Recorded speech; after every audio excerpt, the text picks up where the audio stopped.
Hello everyone. So let's discuss PULLB 3-year course entrance test for the year 2024.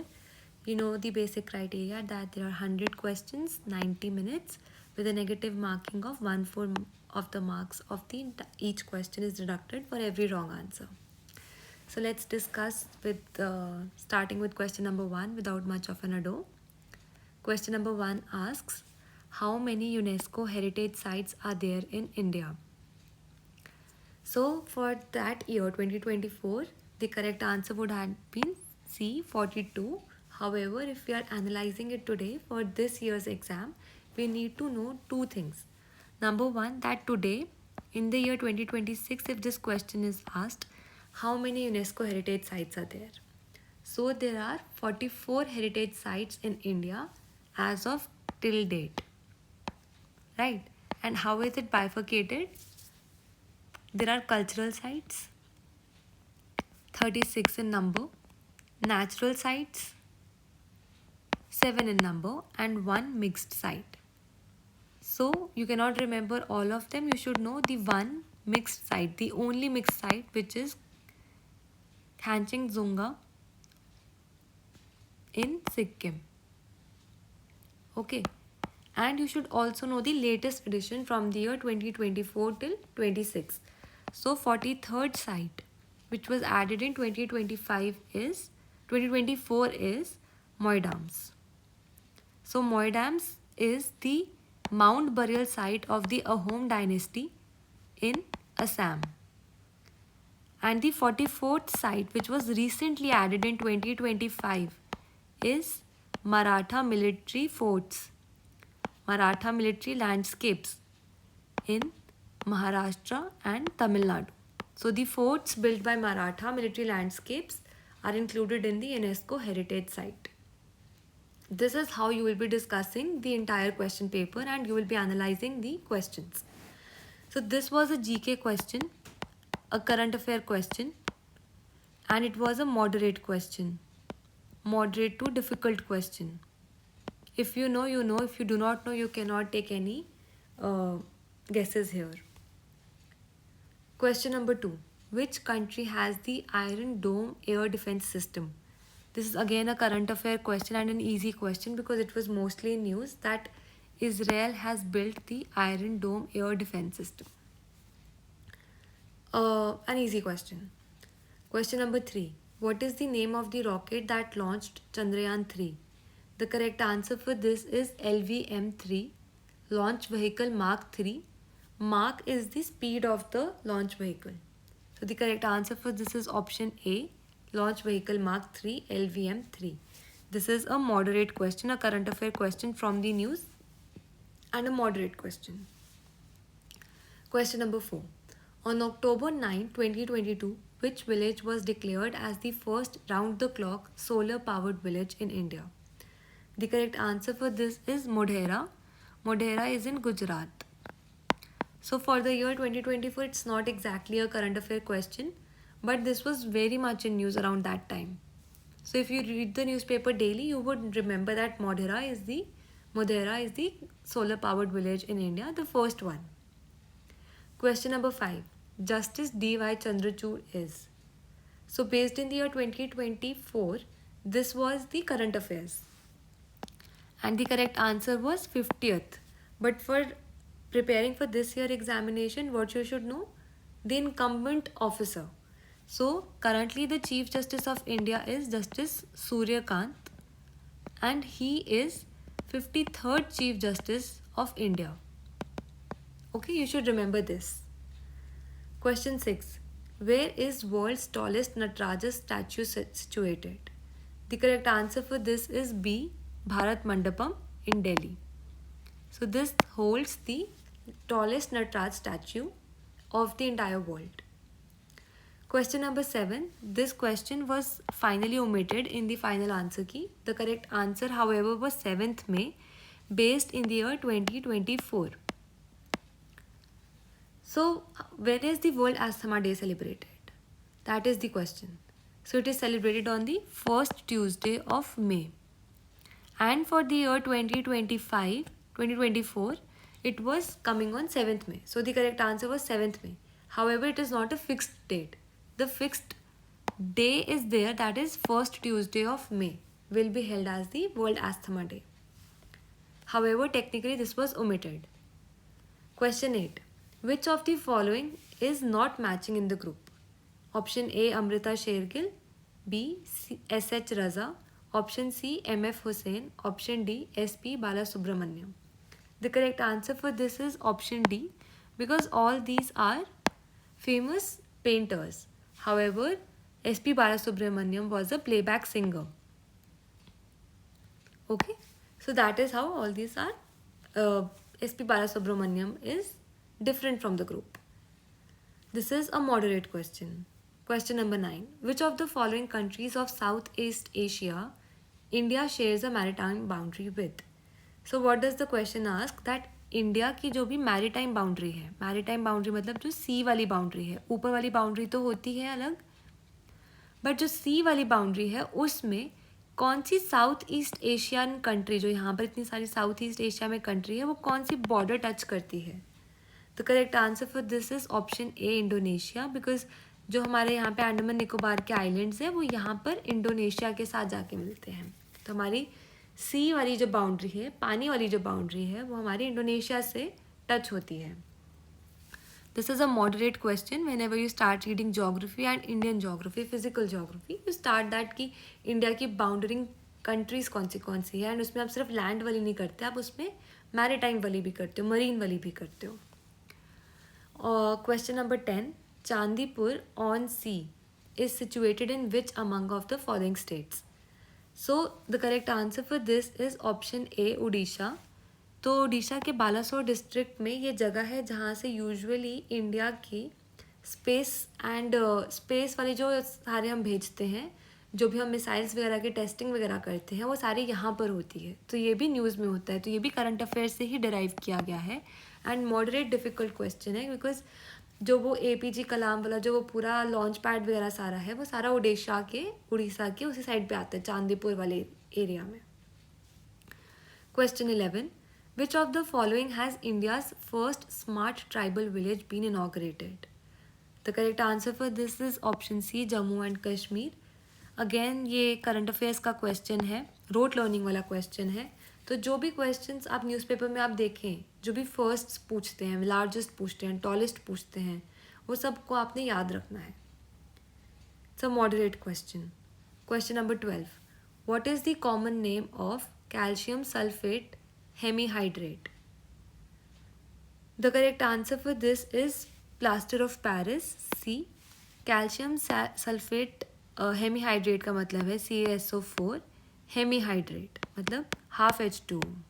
ठीक है, तो ये होता है प्लास्टर ऑफ पेरिस, POP, जो हमारा प्लास्टर में यूज़ होता है जब भी फ्रैक्चर होता है. तो जो प्लास्टर में यूज़ होता है वो है प्लास्टर ऑफ पेरिस.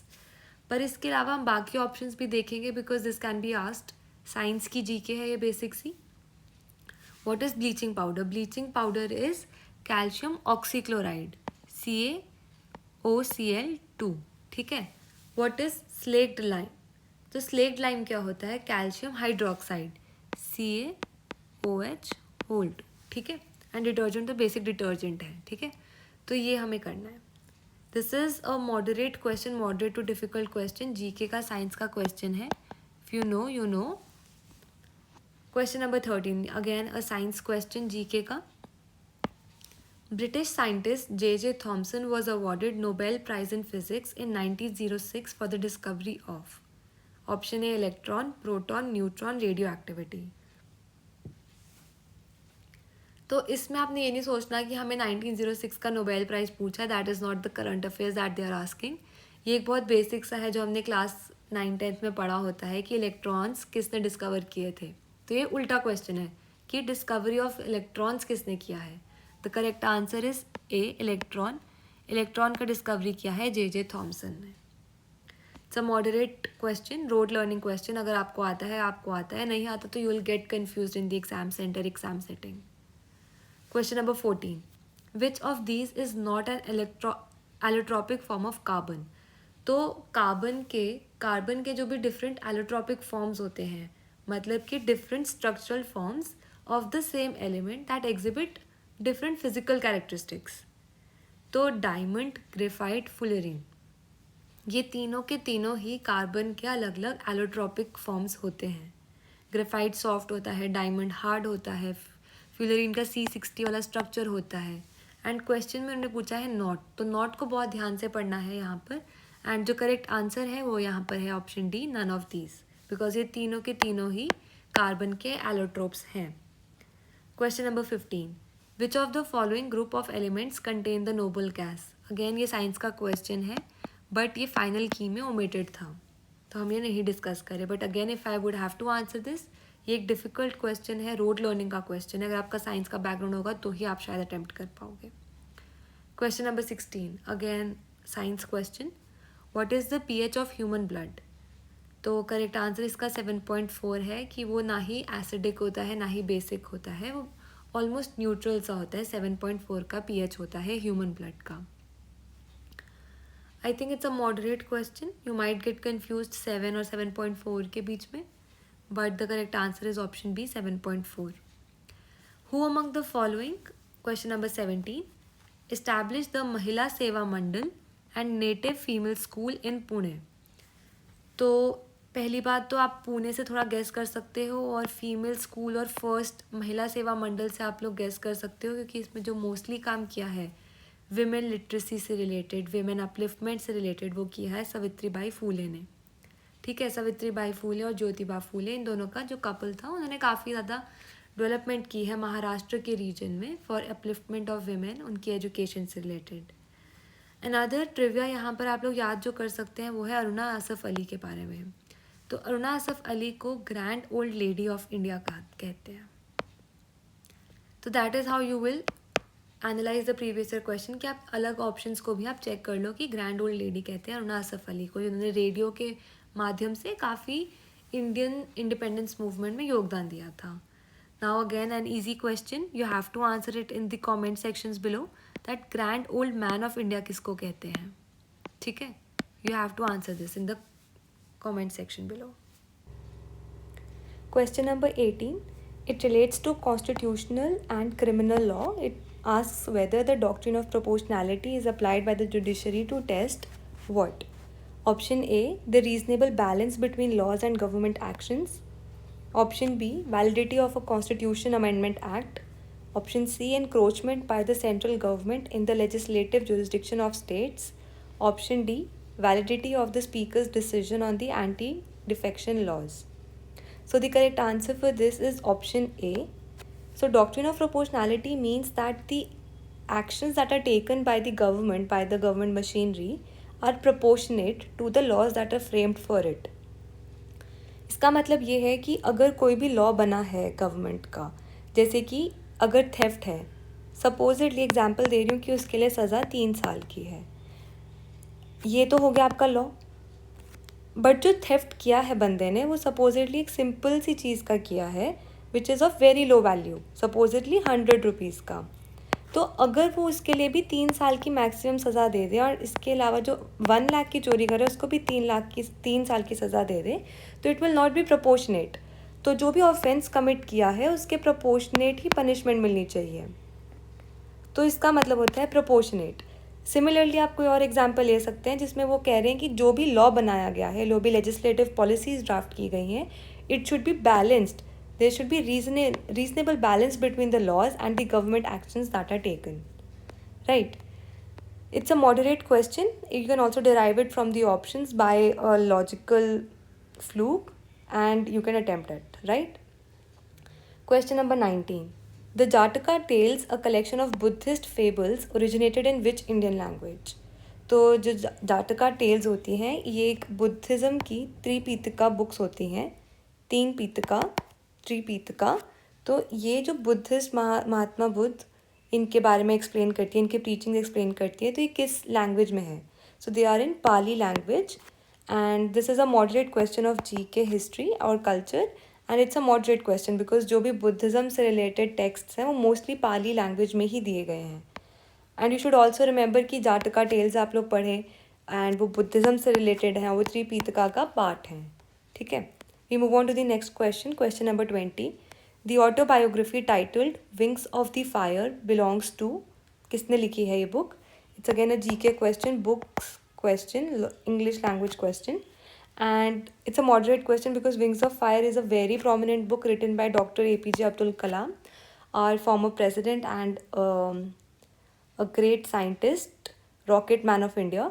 And इसके अलावा you can also refer to the other options that are given here, जैसे रविंद्रनाथ टैगोर का you should know Geetanjali, for which he was given the Nobel Prize, first Asian, first Indian to get the Nobel Prize. Jawaharlal Nehru ki, you know, the books like An Autobiography, Discovery of India. So you should know these famous books because these are very important books. So most of the people would know this. You cannot afford to answer such questions wrong. This is an easy moderate question, okay? Mahatma Gandhi ki, you know that My Experiments with Truth. Okay, so these are the prominent books you should know. Question number 21. Name the woman medical officer who got deployed at Siachen, the world's highest battlefield. ठीक है, you should know, इससे आप drive कर सकते हो कि सियाचिन जो है वर्ल्ड्स हाईएस्ट बैटलफील्ड है. Marking a significant stride towards gender inclusivity in India's armed forces. Who is the lady? The correct answer for this is option B, Captain Geetika Kaul. So this is a current affairs question and it's a moderate difficult question because if you know, you know. You do not know, you cannot make intelligent guesses over here. And all the options can be very confusing. It's a rote learning question. So I think this is a difficult question. Question number 22. Which among the following is not a carnivorous plant? It's a GK science question. The options are pitcher plant, Venus flytrap, water wheel plant, marshmallow. तो जब हम carnivorous plant पढ़ते हैं, so the carnivorous plants are those who eat bugs, moths, ऐसे वो carnivorous चीज़ें लेते हैं. Like you all know other plants, they have the process of photosynthesis, stomata, जिससे वो अपना खुद का food बनाते हैं. But these plants, they are mostly in shady regions जहाँ पर sun नहीं आती, जिस वजह से they cannot do photosynthesis. So they rely on exterior moths, insects, bugs, ऐसे. So all these are carnivorous plants. You can say also that moth-eating plants. And the only that is not is marshmallow. So this is not a carnivorous plant. So the correct answer for this is marshmallow. Okay. Question number 23. Best Long Documentary Award at the South Asian Film Festival of Montreal 2023 won by. This is a current affairs question and you know that PU is very fond of asking such questions related to film festivals. So this is an important question. The correct answer for this is option B, Gauri. But I believe that it is a slightly difficult question because you cannot easily find this in normal current affairs, newspapers, etc.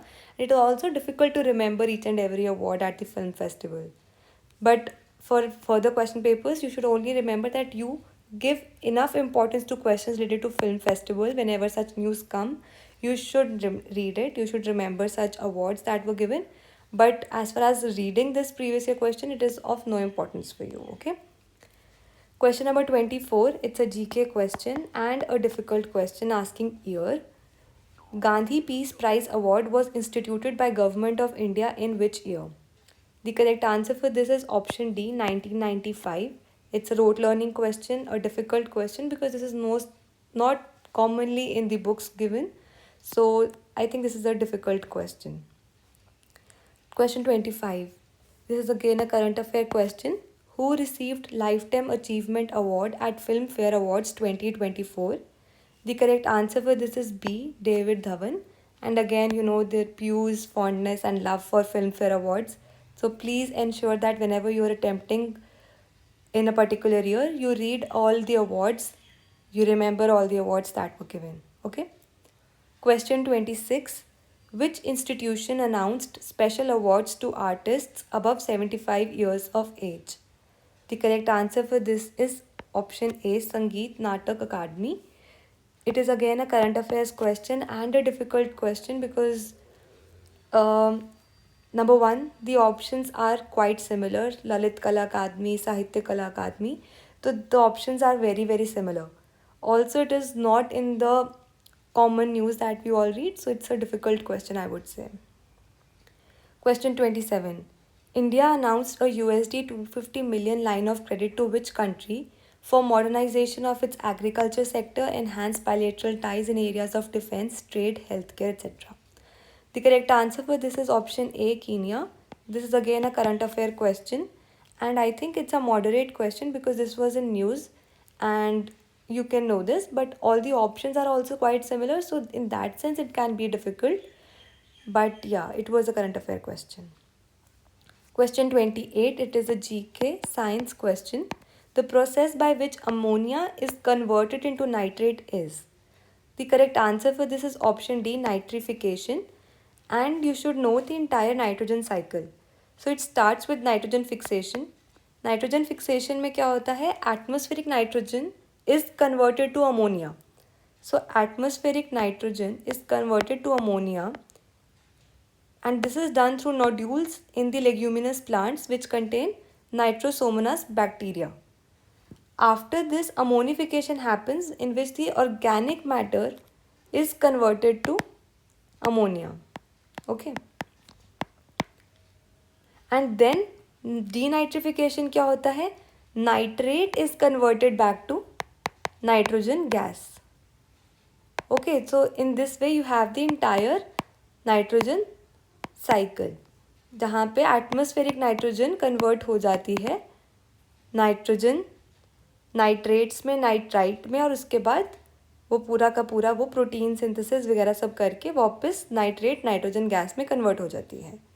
Okay, so the correct answer for this is option D, nitrification, जिसमें ammonia nitrate में convert होती है. Question number 29 and 30 were omitted in the first official answer की because इनके multiple answers हो सकते हैं, तो will not be discussing them. Okay, question number 31. So this is dating back to 2024. For that time it was a current affair question. So Japan hosted dash G7 summit in 2023.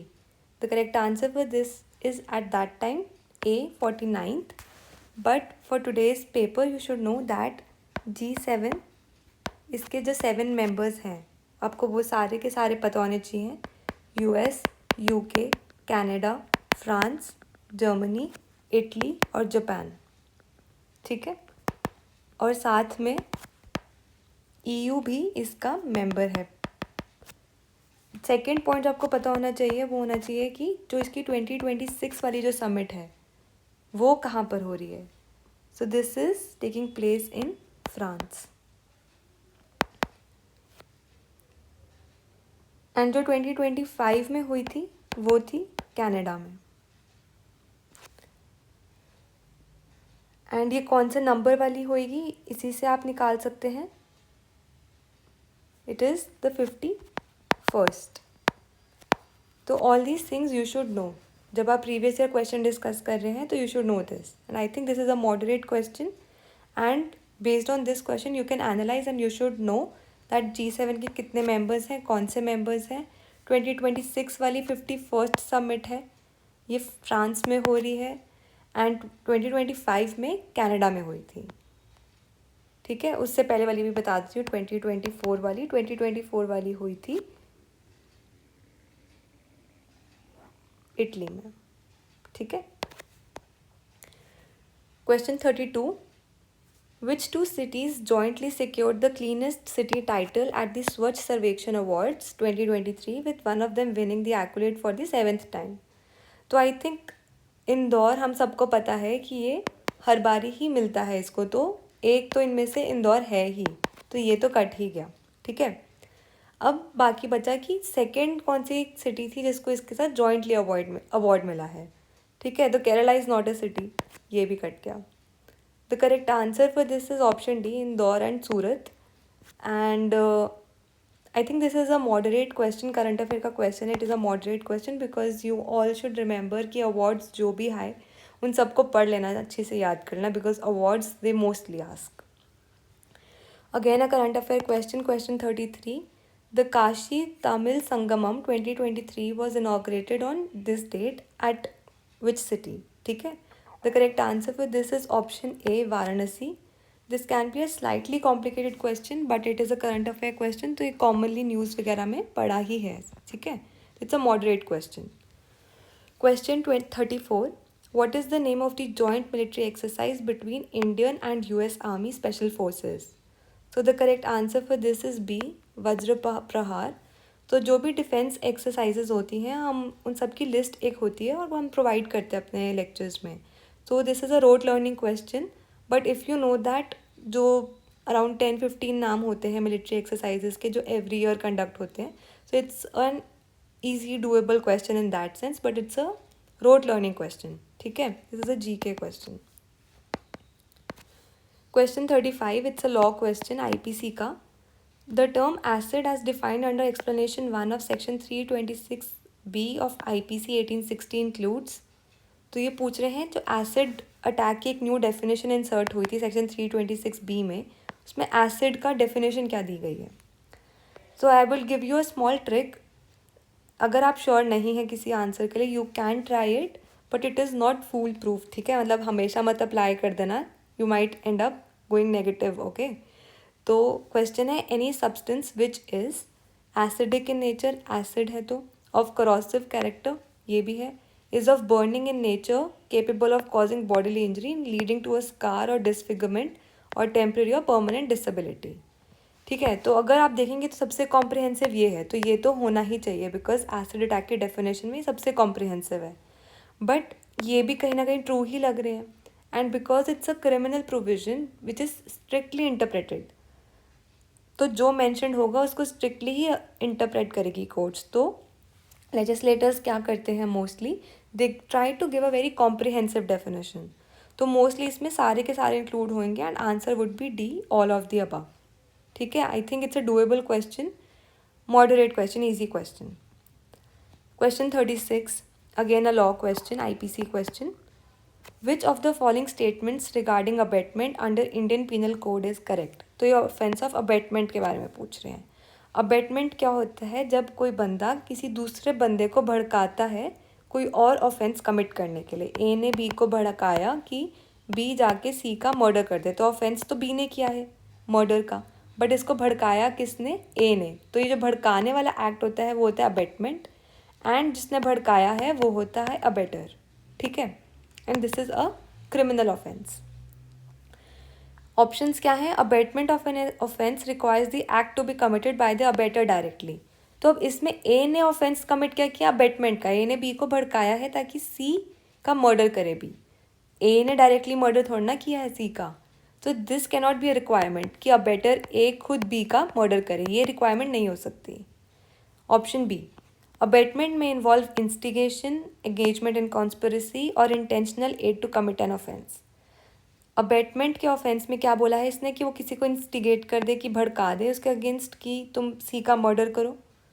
Conspiracy करे कि हाँ ठीक है आजा मिलकर, दोनों आजा मिलकर तुम जाकर ए बोले बी को कि आजा कॉन्स्पायर करते हैं और जाकर तुम सी का मर्डर करो, वो भी अबेटमेंट हो जाएगा. और अगर ए बी को एक नाइफ दे दे कि जाके सी का मर्डर कर, तो वो भी अबेटमेंट होएगा. तो इन सब के सब में ए लायबल होएगा. तो correct answer is this, abetment में involve instigation, conspiracy, intentional aid. Option C, abetment is not considered an offence under IPC, ये तो गलत है, बिल्कुल गलत है. Option D, abetment can occur only if the person abetted has the same guilty intention और knowledge as the abettor, ये भी गलत है. अब इसमें ज़रूरी नहीं है कि ए और बी, अबेटर और पर्सन अबेटेड का इंटेंशन सेम हो. So this is also wrong. The correct answer is option B. It's a moderate question, requires some understanding of law, but अगर आप ऑप्शंस पढ़ेंगे तो आप थोड़ा सा डिड्यूस भी कर सकते हैं कि इसका आंसर बी ही होना चाहिए. अगेन IPC का question, under IPC the unlawful assembly consist of how many persons. तो अनलॉफुल असेंबली एक ऑफेंस होता है जिसमें कि 5 और मोर देन 5 पीपल अगर इकट्ठे आते हैं तो उसको अनलॉफुल असेंबली डिक्लेयर कर दिया जाता है if they have some common object of creating some offence, committing some offence. तो वो 5 और मोर लोग चाहिए होते हैं अनलॉफुल असेंबली क्रिएट करने के लिए. Question 38, dash is no longer a criminal offence as Supreme Court scrap section 497 of Indian Penal Code 1860. तो इसमें आपको ये नहीं देखना कि सेक्शन 497 आपको पता होना चाहिए. ये एक बहुत ही इम्पॉर्टेंट केस लॉ है. ये इम्पॉर्टेंट केस लॉज के जो हम लिस्ट प्रोवाइड करते हैं उसमें हम डिस्कस करते हैं। इसका आंसर है अडल्ट्री। एंड अडल्ट्री जो स्क्रैप किया था, डीक्रिमिनलाइज किया था, वो किया था Joseph shine versus union of India के केस में। 2018 का ये केस है, तो इम्पॉर्टेंट केस लॉ है। बट अगर आपको सपोजिटली नहीं पता, ठीक है, तो आप कैसे डिड्यूस करोगे? अब देखो, डेकॉइटी, ऐसा क्या हुआ कि डेकॉइटी को ही डिक्लेयर कर दे कि ये क्रिमिनल ऑफेंस नहीं है? ब्राइबरी, इसके लिए तो पूरा अलग एक्ट ही है, प्रिवेंशन ऑफ करप्शन एक्ट। पेटी थेफ्ट, ये भी क्यों ही होगा? तो बचा क्या? अडल्ट्री। अडल्ट्री को सुप्रीम कोर्ट ने Joseph shine versus union of India के केस में स्क्रैप कर दिया था, डीक्रिमिनलाइज कर दिया था। Question 39. The headquarter of United Nations is situated in which city? The correct answer for this is option C, New York. Easy question. जब भी हम जीके पढ़ते हैं, हम यूएन के बारे में पढ़ते हैं, तो हम उनके हेडक्वार्टर्स डेफिनेटली पढ़ते हैं, ठीक है। क्वेश्चन 40, अगेन जीके तो नहीं, करंट अफेयर्स तो नहीं कह सकते, 2011 का है, बट अगेन जब हम यूएन के बारे में पढ़ते हैं तो हम इसको डिस्कस करते हैं कि जो रिसेंट एडिशन है वो किसका हुआ है? साउथ सूडान का। The most recent state to join UNO is which was recognized as an independent nation in 2011. तो आंसर है साउथ सूडान, ठीक है। Question 41. In 2006, Dash was changed and renamed as Human Rights Council, HRC. So, the correct answer for this is option B. Initially, it was UNCHR, United Nations Commission on Human Rights, but it was in 2006 that it was changed and renamed as Human Rights Council. So this is a GK question. अभी तक आप देखें कि last 2-3 questions UN के ही पूछ रहे हैं वो। तो जब हम ये इंटरनेशनल ऑर्गेनाइजेशंस का चैप्टर करते हैं तो हम ये सारे ऑर्गेनाइजेशंस के बारे में पढ़ते हैं डिटेल में।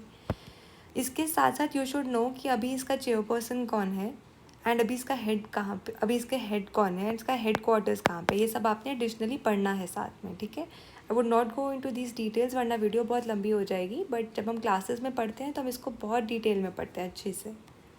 अगेन यूएन पे क्वेश्चन है, next question is also GK UN का।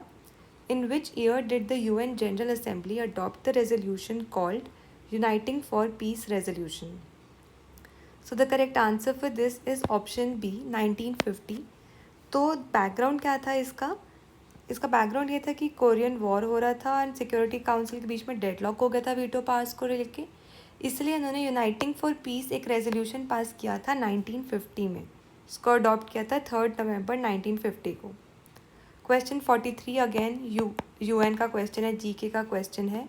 How many articles and chapters are there in the charter for United Nations Organisation in total? The correct answer for this is option B, 111 articles, 19 chapters plus preamble, ठीक है। And इसके अलावा what you should know कि इसको sign कब किया गया था? It was signed on 26 June 1945 and it was entered into force, and force कब किया था? 24 अक्टूबर 1945। दो अलग अलग डेट्स हैं, एक है साइनिंग की डेट, वो क्या है 26 जून 1945, और एक है इन्फोर्समेंट की डेट, वो है 24 अक्टूबर 1945, ठीक है। क्वेश्चन 44, ये सारा यहाँ तक जीके का था, यूएन का था, इंटरनेशनल ऑर्गेनाइजेशन का था। अब we start with law, particularly jurisprudence. According to the theory of social utilitarianism as propounded by Ihering is, तो इसमें आपको ध्यान रखना है कि यूटिलिटेरियनिज्म जो स्टार्ट किया था वो किया था बेंथम ने। एंड बेंथम ने क्या कहा था? बेंथम ने कहा था greatest good of the greatest number, सबसे ज़्यादा लोगों का सबसे ज़्यादा फ़ायदा करवाना है, वो होता है यूटिलिटेरियनिज्म, एंड वो बेंथम ने बताया था। बट यहाँ पर आपने पूछना है, देखना आपने अच्छे से पढ़ना है कि उन्होंने पूछा है आयरिंग ने जो सोशल यूटिलिटेरियनिज्म दिया था उसका क्या मतलब है। सबसे पहले आप ऑप्शन देखिए, greatest number of people should get greatest pleasure. अगर तो यहाँ पर सिंपली लिखा होता यूटिलिटेरियनिज्म का मतलब क्या है, तो ये आंसर होता करेक्ट। एंड अगर आपने बिना पढ़े ये आंसर करा होता तो आप आयरिंग ना पढ़ते और आप सीधा ये मार्क कर देते, and it would have gone wrong, negative marking 1/4 हो जाती। Correct answer for this is option D, law is a means to social ends. जो आयरिंग ने बुक भी लिखी थी वो भी यही थी, law as a means to social ends. तो इसका करेक्ट आंसर ये है ऑप्शन डी। एंड यूटिलिटेरियनिज्म का मतलब मैं आपको ऑलरेडी समझा चुकी हूँ। बाकी दोनों ऑप्शंस में पढ़ लेते हैं एक बारी। The essential body of legal rules is always based upon the social facts of law, ये नहीं है। Balance is to be struck between the competing interest of society, ये भी नहीं है। I think it's a moderate question, थोड़ा सा difficult हो सकता है बिकॉज उन्होंने स्पेसिफिक हायरिंग के बारे में पूछा है। एंड यहीं पे आपने ध्यान देना है कि ये सिर्फ यूटिलिटेरियनिज्म नहीं पूछ रहे, हायरिंग के कॉन्सेप्ट के बारे में पूछ रहे हैं। Question 45, the spirit of common law is a significant work of, again jurisprudence का क्वेश्चन है। ऑप्शन ए मॉन्टेस्क्यू, मॉन्टेस्क्यू ने क्या दिया था, सेपरेशन ऑफ पावर, एंड इसकी जो बुक थी वो थी spirit of law. A V Dicey ने क्या दिया था, रूल ऑफ लॉ, ठीक है। एंड ऑस्टिन क्या है, फादर ऑफ जूरिस्प्रूडेंस है। बट ऑप्शन डी ही इसका करेक्ट आंसर है, रॉस्को पाउंड। रॉस्को पाउंड ने अपनी बुक लिखी थी spirit of common law, and इसी में इसने सोशल इंजीनियरिंग के बारे में बताया था। सोशल इंजीनियरिंग के फादर कौन है, रॉस्को पाउंड। इन्होंने लॉ को पढ़ा था सोशोलॉजी के पर्सपेक्टिव से कि इससे हम कैसे सोशल इंजीनियरिंग कर सकते हैं, ठीक है। So it's a moderate question, थोड़ा सा डिफिकल्ट हो सकता है, रोट लर्निंग का क्वेश्चन है। Which school of juris is concerned with positives, तो पॉजिटिव्स का मतलब क्या होता है, सबसे पहले हमें ये जानना है। पॉजिटिव्स का मतलब होता है टू पोजिट, मतलब कि लीगल पॉजिटिविज्म। इसमें लॉ को पढ़ते हैं as it is, as against as it ought to be, तो मतलब जैसा लॉ है उसको वैसे ही पढ़ना है, जैसा वो होना चाहिए वैसा नहीं पढ़ना, ये होता है लीगल पॉजिटिविज्म। एंड इसको साथ में क्या कहते हैं, analytical school. So the correct answer for this is option B, analytical school. Legal positivism क्या होता है, analytical school, imperative school, and ये किसने बनाया है, Jeremy Bentham, John Austin, HLA Hart, तो इन सब ने वर्क किया है लीगल पॉजिटिविज्म के बारे में, जिसमें पढ़ते हैं law as it is.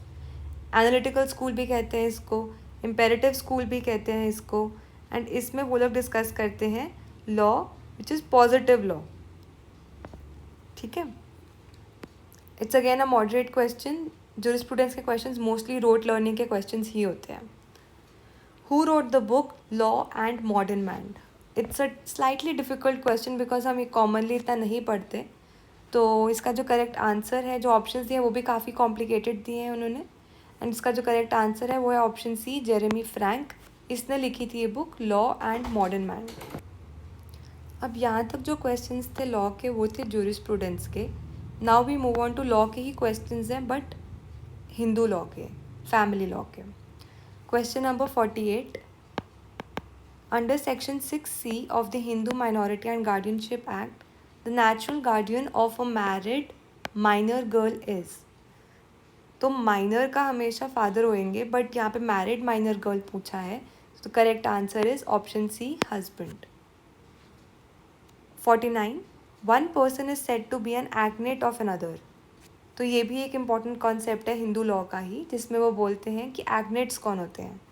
The correct answer for this is option A, two are related by blood और adoption wholly through males, and अगर वो फीमेल्स होंगे तो वो क्या बन जाएंगे, कॉग्नेट्स, ठीक है।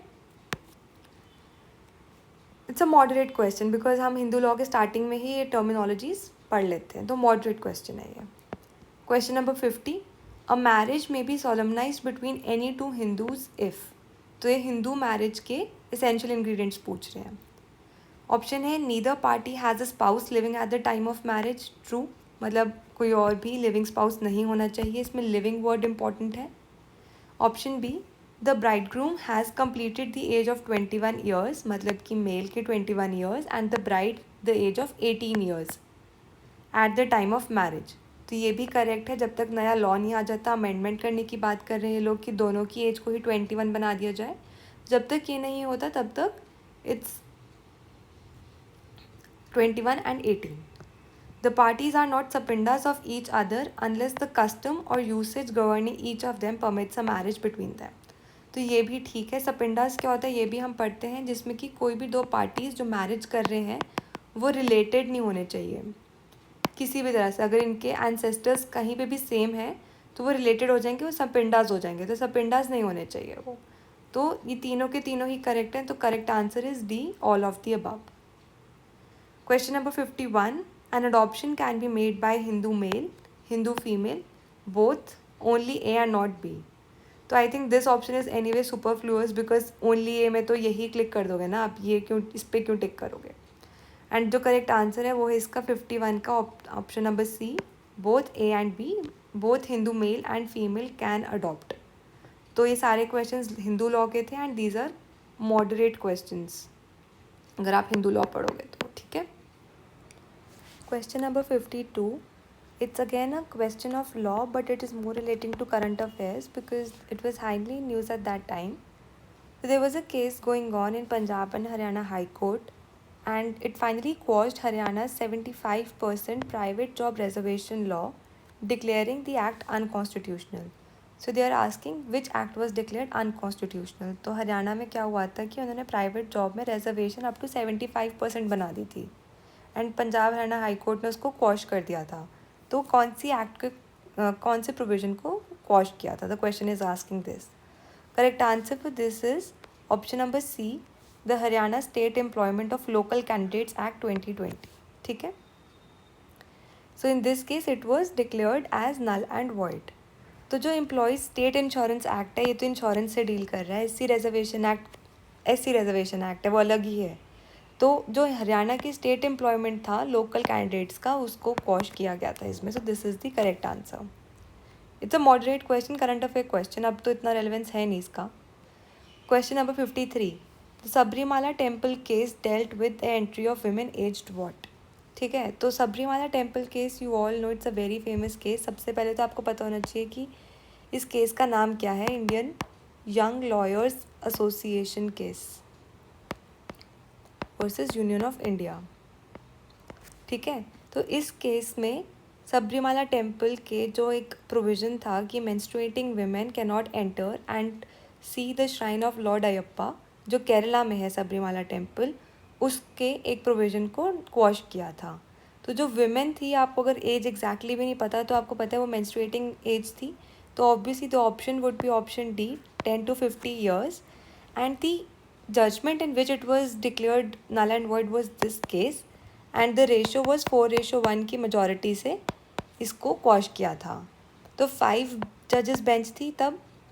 Now this has gone for review and the judgement and the bench that is sitting now is 9 जज बेंच. ठीक है.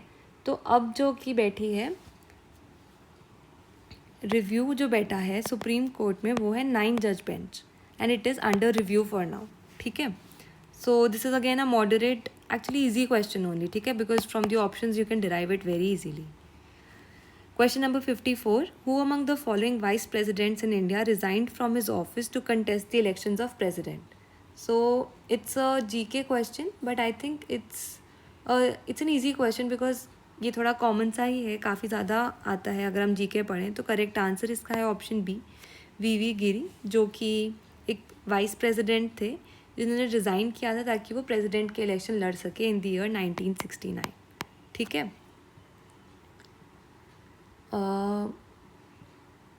Next question, question number 55. Exchange of enclaves between India and Bangladesh was executed through which amendment. तो हमारे जो waste Bengal वाला reason है वहाँ पर बांग्लादेश के बीच में यहाँ पर कुछ छोटे छोटे ना एनक्लेव्स हैं. तो अब कुछ एनक्लेव्स बांग्लादेश में इंडिया के और कुछ इंडिया में बांग्लादेश के हैं. तो उन्होंने बोला कि हम एक बेटर अग्रीमेंट बनाएंगे और यहाँ से हम एक स्ट्रेट वो करके एक्सचेंज कर देंगे कुछ एनक्लेव्स ताकि हमारी बाउंड्री एग्जैक्ट बन जाए. तो इसका जो करेक्ट आंसर है वो है ए, 100th अमेंडमेंट. एंड जो री-बेरूबरी केस है वो भी इसी से डील करता है. ठीक है. एक रेफरेंस केस था, प्रेसिडेंट ने डिसाइड किया था तो वो इससे डील करता है जिसमें 100th अमेंडमेंट में उन्होंने इसको एग्जीक्यूट कर दिया finally. So it's a moderate question, easy moderate question, because हम अमेंडमेंट्स जब पढ़ते हैं तो हम एक इस इम्पॉर्टेंट अमेंडमेंट को भी पढ़ते हैं. अब अमेंडमेंट की इतनी बात ही हो रही है तो अगला क्वेश्चन भी इसी से रिलेटेड है. Question 56. Procedure for amendment of Indian Constitution has been borrowed from. तो आपने देखा होगा कि बोरोइंग्स पे हमेशा हर साल एक क्वेश्चन आता है, तो लिस्ट को अच्छी से रट लो, एक क्वेश्चन आपका पक्का. आंसर इसका है constitution of south Africa, so it's an easy question, it's a road learning question. अगर आपको आता है तो आप इजीली कर सकते हो एंड ये सब लोग पढ़ते हैं, तो इसमें आप यूजुअली गलत मत हो. Question 57. Fundamental duties inserted in the Constitution on the recommendations of. इसका करेक्ट आंसर है ए, स्वर्ण सिंह कमेटी. इस कमेटी ने डिसाइड किया था कि फंडामेंटल ड्यूटीज़ भी ऐड होनी चाहिए. यानी कौन सी अमेंडमेंट में इंसर्ट हुआ था? 42nd amendment 1976. इनिशियली इसमें कितनी ड्यूटीज़ थी? 10. अब एक ऐड कर दी हैं, तो अब टोटल कितनी हो गई है? 11. जो ऐड की है वो कौन से अमेंडमेंट में की है? 86 अमेंडमेंट में ऐड की है. ठीक है, तो ऐसे कॉम्प्रिहेंसिवली आप लोगों को पढ़ना है. नेहरू कमेटी थी, वो थी 1928 में कॉन्स्टिट्यूशनल रिफॉर्म्स बिफोर इंडिपेंडेंस. ठीक है, और मंडल कमेटी जो है वो आपको पता है ओबीसी रिजर्वेशन से रिलेटेड है. एंड जो गडकिल कमेटी है ये रिलेटेड है जो हमारा महाराष्ट्र के साइड पर जो हमारे इन्वायरमेंट से रिलेटेड है.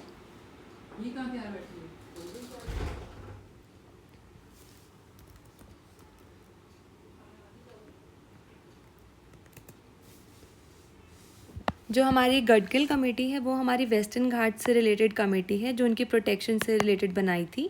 तो ये हमारी इन्वायरमेंट प्रोटेक्शन से रिलेटेड है, इकोलॉजिकली सेंसिटिव एरिया से रिलेटेड है. ठीक है. Question number 58. The question asks, the Constitution 59th Amendment Act was made in the year. तो 59th Amendment Act जो थी वो बनी थी हमारी 1988 में and it was relating to Punjab में जो इमरजेंसी लगाई थी टू कॉम्बैट टेररिज्म, उससे रिलेटेड थी. तो हमें पता होना चाहिए कि अमेंडमेंट्स हमने इतना सारा कुछ पढ़ लिया, तो अमेंडमेंट का सेक्शन क्या होता है? 368, आर्टिकल 368. एंड जो इमरजेंसी वाला प्रोविजन था वो आर्टिकल 356. ठीक है. Question, I think this is a moderate difficult question. हम इतना कॉमनली इसको नहीं पढ़ते, तो I would say this is a moderate difficult question only. And specific year भी पूछा है तो मुश्किल ही है मेरे हिसाब से ये. Question 59. Which of the following articles in the constitution of India contains the expression mother tongue? Correct answer for this is option B, article 350A. It talks about mother tongue at the primary level. ठीक है. Question number 60. Which amendment of Indian Constitution provides for the establishment of National Commission for Scheduled Caste and Scheduled Tribes? तो technically this question was omitted because इसमें एक दिक्कत हुई थी इसकी drafting में. तो इनिशियली क्या था, हमारे पास national commission for scheduled caste और शेड्यूल्ड ट्राइब्स एक ही था, बट 2003 में 89th अमेंडमेंट के अंदर इन दोनों को अलग बना दिया. एक बना दिया national commission for scheduled cast, एक बना दिया national commission for scheduled tribes. And ये हो गया अंडर आर्टिकल 338, ये हो गया अंडर आर्टिकल 338A. तो ये हुआ था 89th अमेंडमेंट में, but the question is ambiguous, तो it was omitted. Question number 61. AI for Global Good Global Summit 2023 was held in Geneva from. तो ये थोड़ा डिफिकल्ट क्वेश्चन है आई थिंक, बिकॉज इन्होंने एग्जैक्ट डेट्स पूछ लिए हैं इसमें. करेक्ट आंसर तो इसका है option A, July 6 to 7. And I think थोड़ा सा ऐसा मिसलीनियस सा ही क्वेश्चन है, इतना क्लियर एग्जैक्ट किसको ही याद रहता है, तो it's a difficult question, you can skip such questions. Question 62. Which country hosted ASEAN countries conference on traditional medicine? तो इसका करेक्ट आंसर है ऑप्शन नंबर बी, इंडिया. तो इंडिया में कॉन्फ्रेंस होल्ड की गई थी अंडर ट्रेडिशनल मेडिसिन की. ठीक है. Which country hosted the sustainable development goals summit in September 2023? Question number 63. इसका करेक्ट आंसर है ऑप्शन बी, न्यूयॉर्क. तो न्यूयॉर्क में SDG समिट 2023 की होल्ड की गई थी. तो यहाँ तक हमारे हो गए करंट अफेयर्स प्लस GK के क्वेश्चंस कंप्लीट. अब आते हैं रीजनिंग के क्वेश्चंस पे, मैथ के क्वेश्चंस पे, लॉजिकल रीजनिंग पे. तो in a certain code rat is written as 12, ran as 6, then rag is written in the same code as. तो rat को इन्होंने बोला है 12, ran को बोला है 6.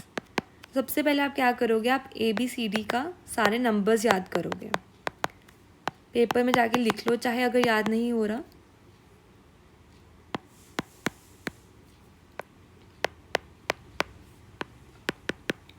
ठीक है. तो अब R का नंबर क्या होता है आपको पता होना चाहिए, अगर आपको नहीं पता तो आप लिख लो. It is 18th alphabet. A is obviously 1 and T is 20. A is 1, तो अभी ये क्या हो गया 18 + 1 + 20. सम क्या बनता है 39 which is equal to 3 + 9 is equal to 12. Similarly ran के लिए आर का हो गया 18 + 1 ए का, और एन का क्या होता है, एन का होता है 14. तो ये हो गया 18 + 1 + 14 विच इज़ इक्वल टू 33. 3 + 3 कितना हो गया 6. अब इन्होंने पूछा है रैक का, तो रैक का सिमिलर होगा 18 + 1 + जी. तो अब जी क्या होता है 7. तो +7 करके ये यहाँ पर क्या सम बनता है 26. 2 + 6 क्या बनता है 8. तो करेक्ट आंसर है इसका option number C 8. I hope this is clear.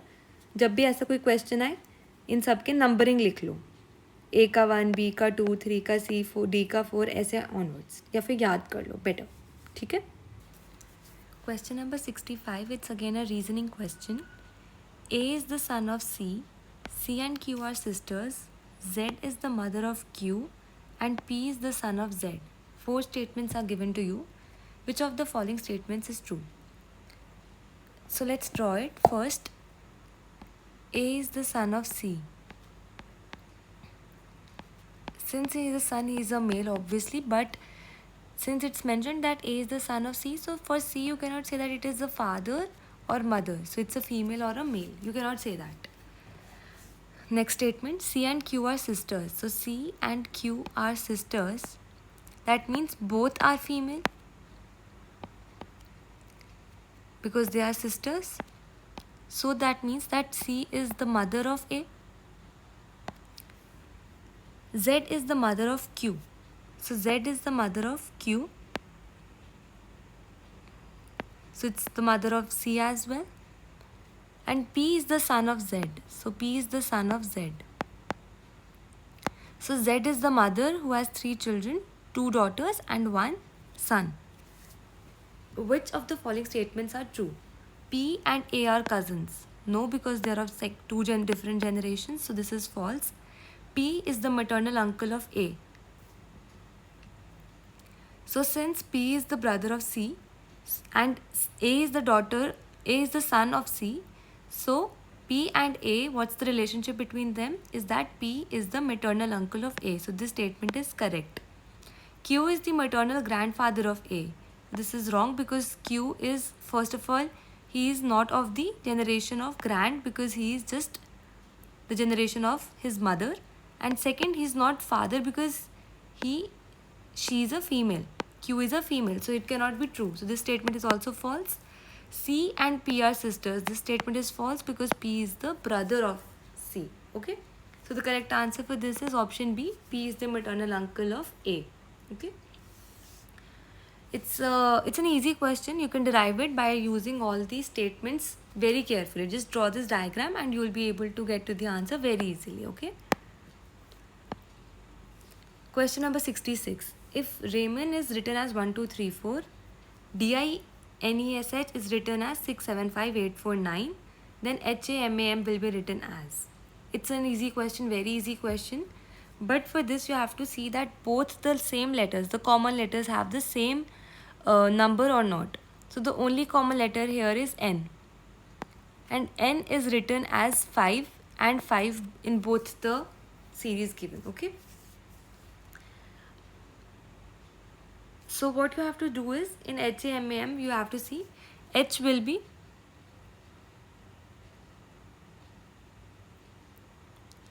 9, A will be 2, M will be 3, A will be 2, M will be 3 again. So the answer is B, 9, 2, 3, 2, 3. Okay, easy question. Consider the following relationship among members of a family of 6 persons A, B, C, D, E, F. The statements given are number of males equal to that of females. That means 3 plus 3, 3 males, 3 females.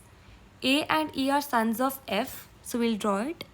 F के sons हैं 2, A और E. इसका मतलब both male हैं. ये सन है उनके, दोनों भाई होंगे. F can be either male or female, we are not sure. Okay. D is the mother of two, one boy and one girl. So D is the mother of two, one boy and one girl, one female, one male. D, again we do not know the gender of D. B is the son of A. So A has another relationship, that is B, and he is the son. So he is male. So you see that we have fixed 3 males. 1, 2, 3, right? Now we know that this male should be one of them only, because this can be possible only because there are 3 males only. See? So we have 1 female fixed here. 3 males are done. So this can only be female. This cannot be male. So we have 1 female F. We have 1 female who is the daughter of D. And we have to find the third female, right? There is only 1 married couple in the family at present. Okay, so F का husband तो D नहीं हो सकता, because F के 2 बच्चे हैं A और E, and D के 2 बच्चे हैं, एक लड़का और एक लड़की.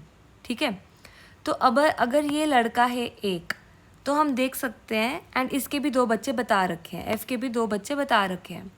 तो हम क्या करेंगे, वील सी दैट A का जो दूसरा वो है, मतलब क्योंकि since he is the male, so जो उसका दूसरा स्पाउस होगा वो फीमेल होगा, तो वो D हो जाएगा. एंड D का एक सन है एंड दूसरा उसका एक डॉटर हो जाएगी. ठीक है, तो इससे क्या होगा, D is female, F is female and एक डॉटर है जो B की सिस्टर होएगी. एंड क्या बचा हमारे पास, A हो गया, B हो गया, D हो गया, F हो गया, तो हमारे पास बचा C. तो C जो होएगी वो इसकी डॉटर होएगी. ठीक है, which of the following inferences can be drawn from the above. A, B and C all are females. तो हमारे को तो पहले ही पता है A जो है वो सन है, वो फीमेल हो ही कैसे सकता है. The statement is wrong. आपको पूरा कैलकुलेट ही नहीं करना है. आपने देखा A जो है वो सन है, तो वो मेल ही होगा, ऑब्वियस है ना, कॉमन सेंस है ये. तो बाकी दोनों को चेक करके टाइम वेस्ट करने की ज़रूरत नहीं है. This statement is wrong. Option B, A is husband of D. तो हम यहाँ पे देख सकते हैं हमने जो क्या डिराइव किया है, ये ट्रू बैठ रहा है. यहाँ पर हमने बोला A का जो स्पाउस है वो है D फीमेल है, तो A मेल है ऑब्वियसली, तो A is the husband of D. ये स्टेटमेंट ठीक बैठ रही है. बट फिर भी हम बाकी चेक करने के लिए, श्योर करने के लिए आप लोगों को बाकी भी चेक कर लेते हैं. E and F are children of D. तो आप यहाँ पर देखें कि E जो है वो F का बच्चा है, तो उल्टा नहीं लिख दिया यहाँ पर, E and F are children of D. जो E है वो तो ऑलरेडी F का बेटा है. दिस स्टेटमेंट सी, सो ये भी गलत है. D is the daughter of F, ये भी गलत है. यहाँ पर आप देखो F के तो 2 ही बेटे हैं, A और E. This statement is also wrong. So correct answer is B, A is the husband of D. Next question, this is also an easy question. थोड़ा टाइम लगता है ये बनाने में, एक एक स्टेटमेंट को पढ़ के क्लैरिफाई करके, बट उसके बाद ये स्टेटमेंट्स ईजी हो जाती हैं. A boy asked Shruti what is her relation to Aman, to which she said, Aman is the only brother of my son-in-law's wife. What is the relationship between Shruti and Aman? ठीक है, तो अब मैंने आपको पहले भी बता रखा है, in such type of questions you have to start from the back. तो श्रुति बता रही है, तो मतलब श्रुति के कॉन्टेक्स्ट में है, सन इन लॉज वाइफ. ठीक है, तो श्रुति यहाँ पर है, सपोज इसका जो सन इन लॉ है उसकी वाइफ, इसका जो सन इन लॉ होगा उसकी वाइफ श्रुति की डॉटर हुई, right.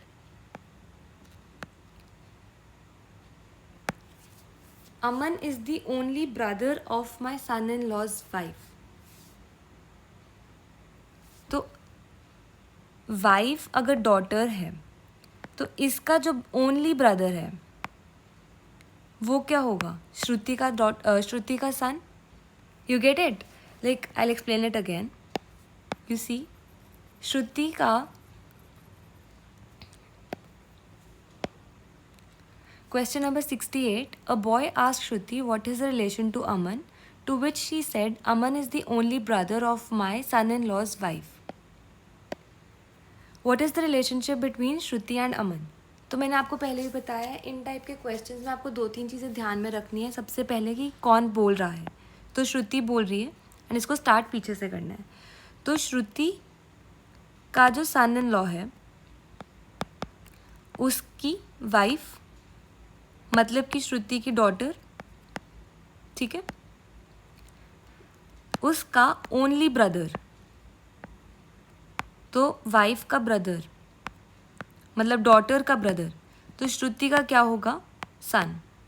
The correct answer for this is B, father and I am so sorry, इसका करेक्ट आंसर होएगा mother and son A, because Shruti तो फीमेल है ना, तो मेल कैसे आ सकते हैं यहाँ पे, फादर एंड सन नहीं आएगा. तो यहाँ पर करेक्ट आंसर है मदर एंड सन. ठीक है. Question number 69. तो यहाँ तक हमारे रीजनिंग के क्वेश्चंस कंप्लीट हो गए हैं. क्वाइट ईजी, थोड़ा दिमाग लगा के करना है, थोड़ा धीरे से करना है, हर एक स्टेटमेंट को क्लियरली पढ़ के करना है, otherwise it's very easy, doable. Question number 69. What is the new award instituted to honour scientists in India? ये करंट अफेयर्स का क्वेश्चन है. इसका करेक्ट आंसर है Rashtriya Vigyan Puraskar, and it's a moderate question. And इसके अंदर क्या इंक्लूडेड है, विज्ञान रत्न, विज्ञान श्री, विज्ञान युवा, ऐसे मल्टीपल अवार्ड्स इंक्लूडेड हैं. ठीक है. It's a moderate question. अगला क्वेश्चन है, who is called the father of green revolution in India? तो इसका करेक्ट आंसर है बी, MS स्वामीनाथन. एंड जब हम जीके पढ़ते हैं तो जीके में हम फादर ऑफ ज़रूर करते हैं, तो इसका ही एक पार्ट है, and this is a very common question. तो आई थिंक ये गलत नहीं होना चाहिए. This is an easy question. हम बाकी ऑप्शंस को भी एक बार डिस्कस कर लेते हैं. जैसे कि जो फर्स्ट ऑप्शन है वर्गीस क्यूरेन, तो ये क्या है, father of white revolution. White revolution का मतलब क्या है, रिलेटेड टू मिल्क. जो ध्यानचंद है, he is related to hockey, sports से रिलेटेड है ये. एंड जो विक्रम साराभाई है, ये सबको पता है, ये इंडियन स्पेस प्रोग्राम से रिलेटेड है, father of Indian space programme. तो ये अलग अलग ऑप्शंस भी हम डिस्कस कर लेते हैं. Question number 71. Jon Fosse who won the 2023 Nobel prize in literature is from which country? ये करंट अफेयर्स का क्वेश्चन है. नोबेल प्राइजेस आप लोगों को करने हैं लास्ट ईयर के. इसका करेक्ट आंसर है नॉर्वे. इसके अलावा इसकी कोई इतनी रेलेवेंस नहीं रही है अब के लिए. ठीक है. Question number 72. A is the sister of B whose father is D. If the wife of D is E whose only son C has two sisters, then identify how is B related to E. Again a reasoning question. इसको हमने आराम से diagram बनाकर आराम से हल्के हल्के हौले हौले पढ़ के करना है solve. A is the sister of B. A जो है वो B की सिस्टर है. हमें नहीं पता कि B का जेंडर क्या है. B मेल भी हो सकता है, फीमेल भी हो सकता है. बस हमें पता है कि A जो है वो है female. Whose father is D? तो इसके जो फादर हैं वो D हैं, और ये दोनों के फादर होंगे ऑब्वियसली. तो ये मेल है, फादर है. ठीक है. If the wife of D is E, इसकी वाइफ है E, ये फीमेल है. Whose only son C has two sister, तो मतलब इनका एक ही सन है C, एंड इसकी टू सिस्टर्स है, मतलब कि दो डॉटर्स होंगी, तो मतलब ये भी सिस्टर है, ये भी फीमेल है, ये मेल है, बिकॉज सी क्या है, son. Identify how is B related to E. तो इन्होंने पूछा बी कैसे रिलेटेड है ई से. इस चीज़ को ध्यान से पढ़ना है, वरना आप कंफ्यूज हो जाओगे कि वो यहाँ पर अगर देखें तो वो सिस्टर मतलब कि वो डॉटर बन सकता है ई की, एंड ई जो है वो मदर बन सकती है. तो मदर और सिस्टर में कन्फ्यूजन हो सकती है. तो जिसका करेक्ट आंसर है वो है डी, डॉटर. क्यों? क्योंकि उन्होंने पूछा है how is B related to E, तो बी ई की डॉटर है. ठीक है. तो correct answer is D, daughter. Question number 73. Again it's an easy question. Question number 73 वापस हमारा जीके का क्वेश्चन है, हिस्ट्री का क्वेश्चन है. Who formed Swaraj party? तो इसका करेक्ट आंसर है सी, चितरंजन दास. एंड बाकी जो ऑप्शंस दिए हुए हैं वो रेवोल्यूशनरीज हैं इंडियन इंडिपेंडेंस मूवमेंट के. Chittaranjan Das, CR Das and Motilal Nehru were the founders of Swaraj party in the year 1923. ठीक है. अगला क्वेश्चन है 74. Which state is earlier known as Magadh? तो इसका करेक्ट आंसर है डी, बिहार. ऑब्वियसली HP नहीं है, पंजाब नहीं है. उत्तर प्रदेश और बिहार में थोड़ा कंफ्यूज हो सकते हो, बट जो इम्पोर्टेंट रूलर्स हैं मगध एम्पायर के, और जो मगध एम्पायर का स्ट्रेच था वो बिहार में ही था, जिसके रूलर्स थे बिम्बिसारा, अजातशत्रु, चंद्रगुप्त मौर्य, अशोका, ये सारे मगध एम्पायर में थे. Question number 75. अगेन हिस्ट्री ही चल रही है, सारे जीके हिस्ट्री का क्वेश्चंस चल रहे हैं. The mount of the dead is the local name of? तो इसका करेक्ट आंसर है बी, मोहनजोदारो. जब हम ये पढ़ते हैं हिस्ट्री में तो हम स्टार्टिंग में ही पढ़ते हैं कि मोहनजोदारो जो टर्म है उसका लिटरल मीनिंग क्या होता है, माउंट ऑफ द डेड. ठीक है. So these were easy questions GK के. थोड़ा रोट लर्निंग है बट ईजी है, डूएबल क्वेश्चंस है. Question number 76. This is again question of GK science. What is the lifespan of RBC in human body? Red blood cells की lifespan पूछी है. The correct answer for this is A, 120 days. तो ये जो सारे बाकी दिन दिए गए हैं, they are very small, very short time span. तो अगर आपको थोड़ा सा भी फेड आइडिया होगा कि हमने जो बचपन में पढ़ा था, तो RBC का 120 days था. ठीक है. It's an easy question, moderate question. Question number 77. Find the antonym for the word ubiquitous. तो एंटोनिम का मतलब ऑपोजिट होता है, इसको ध्यान से पढ़ना है. सिनोनिम पढ़ के गलत आंसर नहीं करना है जल्दबाजी में. यूबिक्विटस का मतलब है विच इज़ प्रेजेंट एवरीवेयर, जो हर जगह होता है. ठीक है. तो इसका जो एंटोनिम है, जो ऑपोजिट है, वो क्या होगा, स्केर्स, अबंडेंट, परवेसिव, लिमिटेड. तो अबंडेंट और परवेसिव का मतलब तो कहीं ना कहीं यूबिक्विटस जैसा ही है, सिनोनिम जैसा ही है इसका. एंड जो इसका ऑपोजिट बनेगा वो तो स्केर्स बन सकता है या लिमिटेड बन सकता है, जो हर जगह नहीं present, which is not present everywhere. तो since there was confusion between scarce and limited, so this question was officially omitted. इसका सबको पॉइंट मिला है. Question number 78. Identify the sentence with the correct use of the modal verb can. तो can को सही तरीके से यूज़ करना है. She cans play piano obviously गलत है, कैन होता है, कैन्स कुछ नहीं होता. He can to swim, to नहीं आएगा कैन के बाद, ही कैन स्विम होएगा, ये भी गलत है. They can't make it to the meeting, ये ठीक है, बिल्कुल ठीक है. I can travels to the world, ये भी गलत है, कैन के साथ ट्रैवल आएगा, ये नहीं आएगा. I can travel to the world. Easy question, very easy question, English का क्वेश्चन है ये and very easy. Identify the antonym for the word generous. Antonym पूछा है, मार्क कर लो पहले ही, ऑपोजिट पूछा है. Selfish, gracious, benevolent, altruistic. तो जेनरस का मतलब होता है जो समवन हु इज़ गिविंग. तो ऑब्वियसली बेनेवोलेंट, एल्ट्रुइस्टिक, इन दोनों का मतलब भी सिमिलर सा ही होता है, जो थोड़ा काइंड होता है, चैरिटेबल होता है, जेनरस होता है. तो ये दोनों तो इसके हो गए सिनोनिम. ग्रेशियस होता है पॉजिटिव क्वालिटी, एंड जो ग्रेसफुल हो, ग्रेशियस होती है, किसी की विल हो. एंड जो इसका एंटोनिम है, ऑपोजिट है, ऑब्वियसली सेल्फिश है, क्योंकि वो अपना ही सेल्फ इंटरेस्ट देखता है. यहाँ तक इंग्लिश लैंग्वेज के क्वेश्चंस हो गए. अगला क्वेश्चन है लॉ से रिलेटेड, कॉन्ट्रैक्ट लॉ से related. The question asks the principle that when act was not done at the desire of the promisor and hence no consideration was laid down, this was laid down in which case. The correct answer for this is option D, Durga Prasad versus Baldev. तो इस case में क्या हुआ था, that collector directed Durga Prasad to construct shops in a market. Shopkeepers later promised commission. However, the court held that construction was not done at the desire of the promisor and therefore there was no valid consideration. And अगर आपने contract law थोड़ा भी पढ़ा है तो आपको पता होगा कि consideration is a very important essential element of a valid contract.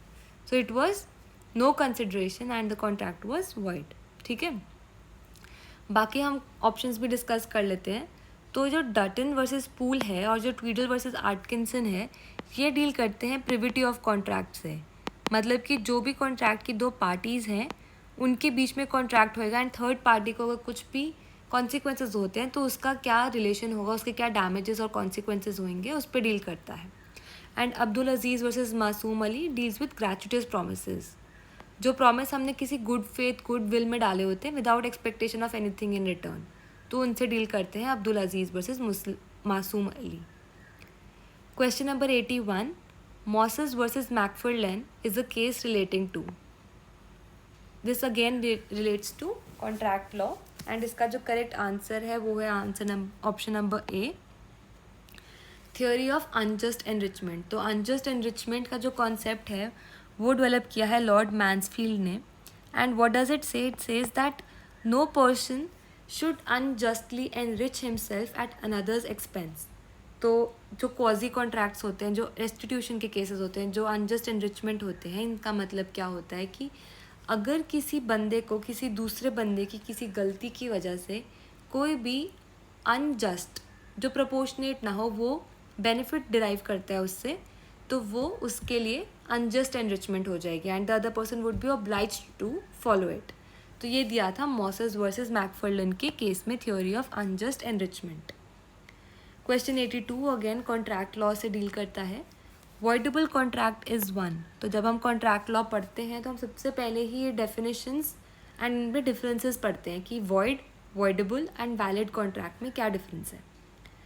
तो ऑप्शंस क्या है? Which is lawful, which is invalid, which is valid if it is not avoided by the party entitled to do so, which is unlawful. तो जो unlawful होता है वो तो contract ही नहीं होता है. विच इज़ लॉफुल वो होता है कॉन्ट्रैक्ट. जो इनवैलिड होता है वो होता है वॉइड. तो वॉइडेबल क्या होता है? जो अदरवाइज तो वैलिड होता है, अगर दूसरी पार्टी उसको इनवैलिड ना डिक्लेयर करवा दे, उसको अवॉइड ना कर दे. तो सपोजिटली ए और बी के बीच में कोई कॉन्ट्रैक्ट हुआ है फ्रॉड, कोर्जन, मिसरिप्रेजेंटेशन की वजह से, तो बी के पास ऑप्शन है कि वो इस कॉन्ट्रैक्ट को वॉइड डिक्लेयर करवा दे. बट जब तक वो इस कॉन्ट्रैक्ट को वॉइड डिक्लेयर नहीं करता तब तक वो एक वैलिड कॉन्ट्रैक्ट होएगा एंड तब तक वो एक वॉइडेबल कॉन्ट्रैक्ट होएगा जब तक कि बी उसको वॉइड ना डिक्लेयर करवा दे. तो it is voidable until the person B declares it to be void. Question number 83 again similar सा question है. When the agreement is caused by coercion, fraud, misrepresentation, the agreement is voidable. जो अभी ऊपर पढ़ा है वो exactly वो है कि अगर B के साथ कोई fraud हुआ है, कोई coercion हुआ है मतलब कोई ज़बरदस्ती हुई है, कोई misrepresentation हुआ है मतलब कि कुछ गलत इन्फॉर्मेशन देके करवाया गया है, तो उन सब केसेस में बी के पास ऑप्शन है, या तो वो उसको वैसे ही चलना दे तो वो वैलिड हो जाएगा, या उसको वो अवॉइड कर दे तो वो वॉइड हो जाएगा. बट जब तक कि वो दोनों में से कुछ भी नहीं करवाता तब तक वो क्या है? Voidable at the option of B. जिसके अगेंस्ट कोर्जन, फ्रॉड, मिसरिप्रेजेंटेशन हुआ है उसके पास ये ऑप्शन है कि वो उसको वॉइड करवा सकता है, तो ये होएगा वॉइडेबल. यहाँ तक हमारे कॉन्ट्रैक्ट लॉ के क्वेश्चंस कंप्लीट हो गए. अगले क्वेश्चन है हमारे फिर से लैंग्वेज के. Question number 84. One who can use both hands. तो सबसे पहले आपको ये पता होना चाहिए जब भी बोथ हो तो मोस्टली आप देखोगे ये वर्ड एम भी आ जाएगा बीच में, तो इन दोनों में से ही कोई ऑप्शन बचेगा. एम्बीवर्ट क्या होता है? जो बोथ इंट्रोवर्ट एंड एक्सट्रोवर्ट होता है तो वो होता है एम्बीवर्ट. एम्बीडेक्स्ट्रस क्या होता है? ये करेक्ट आंसर है. जो अपने दोनों हाथ यूज़ करके काम कर सकता है वो होता है ambidextrous, who can use both hands. Martinet क्या होता है? जो कि काफ़ी डिसिप्लिनेरियन होता है. एंड इंट्रोवर्ट तो आप सब लोगों को पता है, जो who keeps to himself. Question number 85. Which one of the following is a correct sentence? Ram is more tall than Shyam. गलत है, बिकॉज टॉल का क्या होते हैं हमारे सुपरलेटिव्स? Toll, taller, tallest. ठीक है, तो ये गलत है. Ram is not more tall than Shyam, ये भी गलत है. Ram is taller than Shyam, ये ठीक है एकदम. Ram is taller to Shyam, ये गलत है. तो इसका करेक्ट आंसर है सी, बिकॉज जब भी हम कंपैरेटिव लाएंगे तब हमारे पास दैन आएगा, ना कि टू. ठीक है. Question number 86. Choose the correct synonym of germinate. Synonym पूछा है, इसको हाईलाइट कर लो. सिनोनिम मतलब सिमिलर मीनिंग. तो जर्मिनेट डीके नहीं होएगा, ब्रीड नहीं होगा, प्रोड्यूस नहीं होगा. इसका करेक्ट आंसर है स्प्राउट. जैसे कि सीड स्प्राउट होता है, सीड जर्मिनेट होता है सॉइल के नीचे से, वैसे. ठीक है. Choose the correct plural form of underlined word. The nucleus of atoms consist of protons and neutrons. तो इन्होंने पूछा है न्यूक्लियस का प्लूरल फॉर्म क्या होता है. न्यूक्लियसेस कुछ नहीं होता, ये गलत है. न्यूक्लियाई ठीक है. न्यूक्लियस एक अलग ही वर्ड है, nucleos, nucleus, and none of these obviously नहीं है, तो इसका करेक्ट आंसर है nuclei. Question number 88. Complete the blank with the right proposition. Rajneesh has not slept since yesterday. इसका करेक्ट आंसर होएगा since yesterday. Through yesterday obviously गलत है, by गलत है, on गलत है, since yesterday. Choose the option that contains the right proposition to complete the sentence. His mother shouted dash him when he came home late. So shout at होता है, तो correct answer is D. His mother shouted at him when he came home late. Shouted on नहीं होता, shouted at होता है. Over और for तो definitely नहीं है. On और for at में से confuse हो सकते हो, but correct English is at. Question number 90. Choose the correct meaning of the idiom used in a sentence. The sentence is, he is feeling a bit under the weather. Option A, not able to do something as well as before. Option B, feeling slightly ill. Option C, to lose control. Option D, none of the above. The correct answer for this is option B, feeling slightly ill. Even if you do not know, I think you can guess it in some sense because feeling a bit under the weather. If you want to take a guess, I think intelligent guess would get you to option B. So I think it's a moderate question if you know. If you do not know, I think you can get up to this answer. Question number 91. So I'm telling you that this question was omitted in the final answer key, but still I'll be discussing this because it's important. Choose the correct meaning of the below mentioned idiom. The idiom is queer the pitch. Options are A, postpone something for later. Option B, ruin someone's plans, mood. Option C, spoil a plan. Option D, none of these. So if you read in this question in the exam center, you will see that option B and option C are quite similar. So that is why it was omitted. But you should know that if this question comes again and if the options are well drafted, you will know that queer the pitch means to ruin or spoil someone's plan. So this and this both could have been correct, but particularly spoiling a plan or spoiling the mood is a better answer for this. But this was technically omitted, so everyone gets 1 point for it. Question 92. Choose the correct meaning of the idiom used in a sentence. Break a leg in your exam today. So the idiom here is break a leg. Options are very calm and composed, focus closely so, in good health, good luck. So the correct answer for this is good luck. You might get confused because this is a tricky question. If you know, you know. If you do not know, you cannot derive it. So it's a moderate question. Attempt such questions only if you know. Here you cannot take a guess like this, right? Otherwise you would do good health or something deriving it from breaking a leg. Question 93. Substitute one word for study of languages. So as you might have seen if you have gone through many previous year questions, PU has this habit of asking questions on study of. So read this topic very particularly. If you answer one question, read the other options as well. That is how you analyze previous year questions. So the correct answer for this is A, philology, because philo means language, reading. But if you attempt all the options, you see that this was asked in the very next year. In 2025, anthropology was asked. So you should know anthropology is the study of human societies, evolution, cultures like this. Lithography is the study of dealing with writing on stones or flat surfaces like that, printing and all. And biology, we all know that of the living organisms, the study of that is known as biology. But for the answer, the correct answer is option A, philology is the study of languages. So from question number 90 till 93, all these were questions of English language. Now we move on to question number 94 to 100. These are all law questions. Okay. So question number 94 asks, fair comment is regarded as a defense for the tort of. So fair comment is a defense and all these three options mention the tort. The options are nuisance, abuse of legal procedure, defamation, none of these. So the correct answer is defamation. The explanation for this would be that defamation is the tort of, so first of all start that defamation is both a civil offense, that is equal to torts, or a criminal liability in IPC or BNS.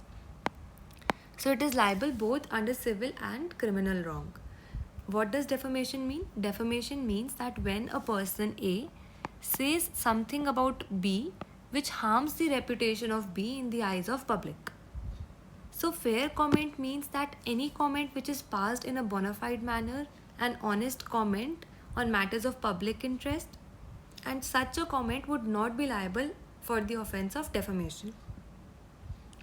Now, if you know the meaning of fair comment, you can derive at the answer only if you know the meaning of defamation. So, nuisance, option A, nuisance is when a person does anything to create annoyance in the public. Option B is abuse of legal procedure when a person uses the legal procedure or litigation against B, which is a fake case, which is a false and fabricated case. It is not an actual case. And option C is defamation, which harms the reputation of the other person in the eyes of public. So fair comment is the defense only in the case of defamation. It's a moderate question, but if you attempt law of torts, our classes cover all these defenses and the torts as well. Question number 95. Which of the following is not an exception to Rylance versus Fletcher? So this is a very important case, Rylance versus Fletcher. I'll not be going into the details of the facts of the particular case, but I'd like to mention that Rylance versus Fletcher is an important case because it gave the concept of strict liability. So if a person brings anything which can cause harm, which is humongous, and that thing goes out of the control of that person who brought it and harms the other person. So the person who brought that dangerous thing, say for a dangerous animal like a dangerous dog, something poisonous tree, or huge amounts of water, and they get out of the control of that person who brought it, then the person would be strictly held liable. Certain defenses, certain exceptions are given, and only if they fall under those categorized exceptions, he will be given as the defense and it will not be held liable. Otherwise, he will be held liable. So, the exceptions which are given in the case Rylance versus Fletcher are act of God, act of third party, plaintiff's own default, and only the option number D, absolute privilege, is not an exception to the offense of strict liability. The question asks not. You have to remember that the question asks not. And you should know that what is the meaning of act of God. Let's discuss all the options. Act of God means any natural calamity which happens because of natural forces beyond the control of humans. Strict liability, a person will be strictly held liable. However, if something is done because of nature beyond his control, then he will be given the defense. Act of third party. A brought something to his land, but because of the act of another party, not his own liability, that thing went out of his control, then he will not be held liable. Plaintiff's own default. It can be voluntary non-fit injuria, that the person who complains about something got hurt because of his own fault and not the fault of the defendant. So all these are rational, reasonable explanations and exceptions to the strict liability. However, only option D is not the correct exception to the Rylance versus Fletcher case, the strict liability thing. Now again, let's discuss what is absolute privilege. So absolute privilege is kind of parliamentary privilege. It's again a defense for the offense of defamation. So if anything is said in the court premises, in the parliament, and all these statements are true, so there will be not any case of defamation. So you can see that this is completely different from strict liability, right? So this is not an exception. So the correct answer is option D, absolute privilege is not an exception to Rylance versus Fletcher strict liability case. It is an exception to defamation. Moving on to, I think it's a moderate question because it asks about case law and then an exception and not an exception. So I think it's a moderate to difficult question. Question number 96, the rule of absolute liability is laid down in. I think this is an easy question, easy to moderate question because this is mostly discussed in the list of important case laws. So rule of absolute liability is a derivation from the previous case of Rylance versus Fletcher, the strict liability. So strict liability gave certain exceptions, 7 to 8 exceptions where the offense was not committed, where the person was not held liable. But in the case of absolute liability, the person is held liable no matter what. No exceptions are given at all. So this was given in the case of MC Mehta versus Union of India, option A. And the Supreme Court devised this concept of absolute liability, that a person, the plaintiff, will be absolutely held liable and he will not be able to hide behind the garbs of all these exceptions given under strict liability. Now if we are discussing this question, I think it is important we discuss other two options as well, because this might end up being a question in the next year. Option B, Donog versus Stevenson. So this is also known as ginger beer case, where the concept of negligence, duty of care, breach of that duty was given. So in this case, what happened was that a person drank a bottle which had somewhat opaque material. So he could not see within the contents of that bottle. When he drank the entire bottle, in the end he found the remnants of a snail's decomposed body. So the person was held liable for negligence, because it was his duty of care to ensure that the bottle that he bought is pure, does not have any adulterants, does not have any harmful products in it. But he breached that duty of care, so it was held that the person will be was negligent. So this gave the tort of negligence.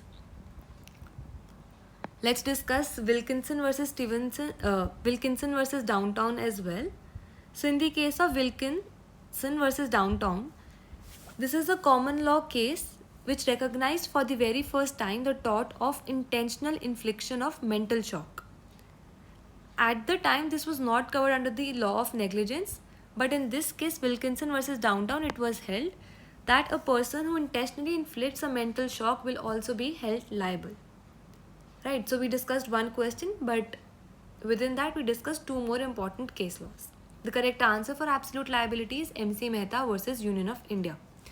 This is again moderate easy question, I think attemptable.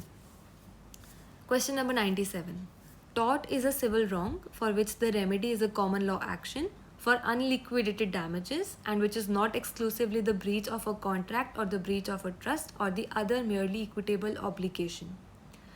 Quote unquote. This definition was given by. So you have four options: Fraser, Winfield, Salmond, Limitation Act 1963. The correct answer for this is option C, Salmond. There is nothing much to explain here. It is a rote learning question. But be assured that whenever you come to our classes, the very first topic of torts includes the definition given by various legal scholars. We discuss about Winfield's definition, Salmond's definition, Limitation Act definition. And we also give you the mnemonics, how to remember who gave which definition. So if you know this is an easy question, if you do not know, do not try to attempt this. You might end up going wrong. I think this is a moderate question.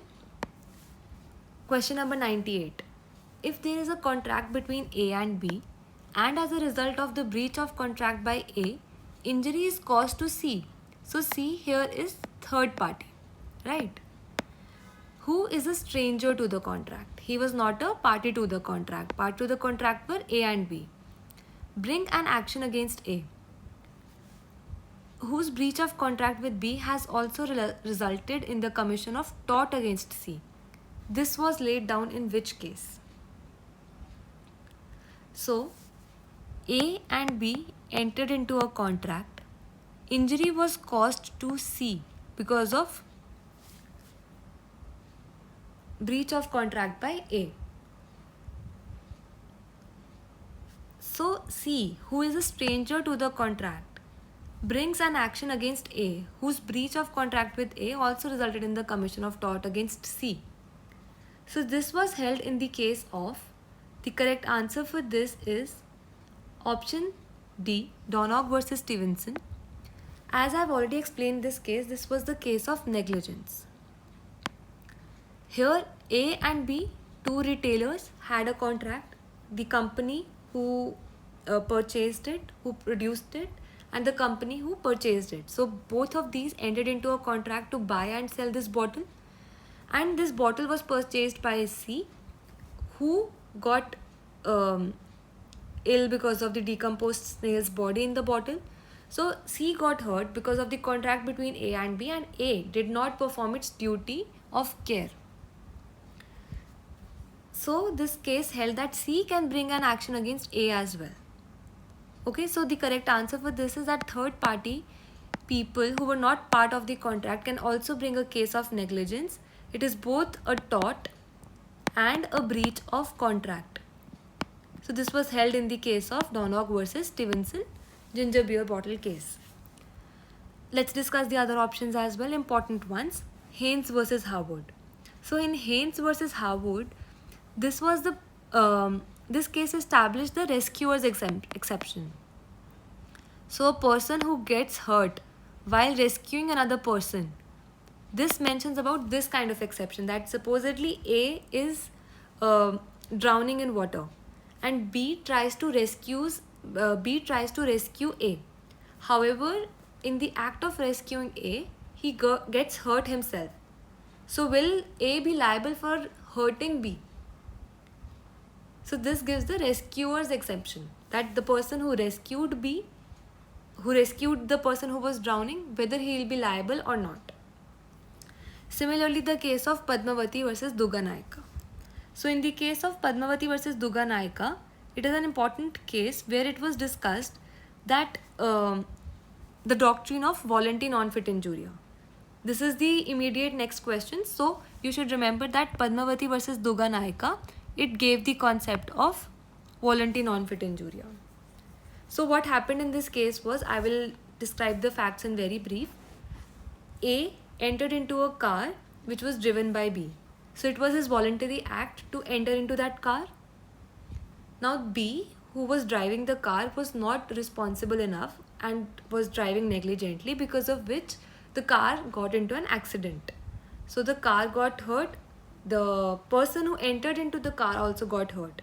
So that was a defense on part of A, that A did not cause hurt to B, because it was B's his own voluntary action that he entered into the car and he accepted all the damages that were a corollary to that action of entering that car. Okay. If I would explain this in Hindi, that अगर एक बंदा दूसरे बंदे की गाड़ी में अपनी इच्छा से बैठता है तो वो सारे के सारे डैमेजेस भी अपने साथ अपनी इच्छा से ही लेने के लिए तैयार है, right. So voluntarily, so this 98th question, the correct answer is option D, Donog versus Stevenson. I think it was a moderate question. And question number 99, voluntary non-fit injuria, it is a Latin maxim. So this means the correct answer is option A, defense of consent. So if a person consentfully, like he gives this consent कि हाँ मैं राज़ी हूँ कि मैं आपकी गाड़ी में बैठ रहा हूँ, तो उस गाड़ी में बैठने के साथ जो भी अगर टक्कर, एक्सीडेंट कुछ भी होता है तो वो उसके लिए भी हामी भर रहा है अपनी, वो अपना कंसेंट दे रहा है. तो वॉलंटरी नॉन फिट इंजूरिया मतलब अगर if a person does anything voluntarily, he will not be held liable. The plaintiff will not be held liable. Act of God I have already explained. Private defence IPC वगैरह में मिलता है, जैसे कि अगर किसी बंदे ने अपने आप को बचाने के लिए, अपनी प्रॉपर्टी को और अपनी बॉडी को बचाने के लिए किसी बंदे पे प्रोपोर्शनेट कुछ भी हार्म इन्फ्लिक्ट किया है, तो वो बंदा उसके लिए लायबल नहीं होगा. एक्ट ऑफ गॉड के लिए जो लैटिन मैक्सिम होता है वो भी कर लेते हैं, विस मेजर और force majeure. The actions which were beyond the control of the human intervention, वो सब अलाउड होते हैं, वो सब डिफेंस होते हैं. जैसे कि अगर अर्थक्वेक आ गया, उसकी वजह से कोई नुकसान होता है तो ए लायबल नहीं होगा, वो एक्ट ऑफ गॉड है. फ्लड आ गया, फ्लड में जो नॉर्मल प्रिकॉशनरी मेजर्स होते हैं वो करने ज़रूरी है, बट अगर वो नहीं कर रहे, उसके बियॉन्ड है, बहुत भयंकर बारिश आ गई, बहुत भयंकर बाढ़ आ गई, तो वो एक्ट ऑफ गॉड बन जाती है. Last question number 100, Jacob Mathew versus state of Punjab is a landmark case related to. The correct answer is B, medical negligence. इसमें एक मेडिकल नेग्लिजेंस हुआ था. So this is a rote learning question. If you know, you know, you cannot guess it. Right, so I would suggest that only if you know, attempt it, otherwise you might end up marking it wrong. So with this we come to the conclusion of question paper of the year 2024. I hope it was an interesting video and you learned a lot. Thank you.